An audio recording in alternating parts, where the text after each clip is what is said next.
The time has come. Today, Petit Hughie, c'est l'heure has come for you to know my story. Hughie looked over his right shoulder at Mother's Milk, whose face bore a smirk. So, is everyone just gonna start telling me that— Écoute! Frenchie lifted his right hand and begun to wave it, as if gently conducting an orchestra. Can you hear it, Petit Hughie? The straining melody of the accordion. It seems to carry us far away, no? No. La belle France. And in the high, sun-kissed Pyrenees, the little village of Franglais, as a young man is home from the wars. I come home to embrace mes parents, to tell them my soul is at peace, and I am done with la guerre. Papa talks of the festival of les Saintes de Haha, but all I want to know is of Marie. She with hair like le soleil, lips like berries. Before I left, our hearts had been one. Frenchie turned towards the window with the afternoon sun streaming through it. It was the first love for us both, one of endless summer long before, when innocence gave way to the greater purity of passion.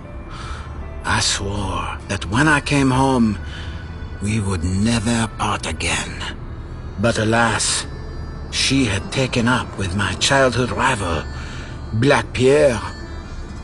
My heart was broken, and I took up with Le Vin as my solace. Papa tried to get me to fight Black Pierre, but the urge to fight had gone. I had seen what fighting does to les hommes, mon légion, and would never again raise my hand against my fellow man. Frenchie sat in a chair next to Hughie's desk. I was in a daze, and before I knew it, the festival of les Saintes de Haha had arrived. The festival celebrated life, and was to give thanks for the bounty gleaned from the earth. It is also a time to settle slights and grievances. Men would joust sur une bicyclette and have a long baguette for a lance. No matter who won, the grievance was ended, and honor restored to all. Papa encouraged me to challenge Black Pierre, but I would not. And out of anger, he challenged Black Pierre himself, despite his age. Now, this might give the villain pause, to accept a challenge from some old man. But to refuse a challenge meant utter humiliation. They would joust in the town pavilion. Maman begged me to stop Papa, but when I got to the festival, it had begun. They raced toward each other.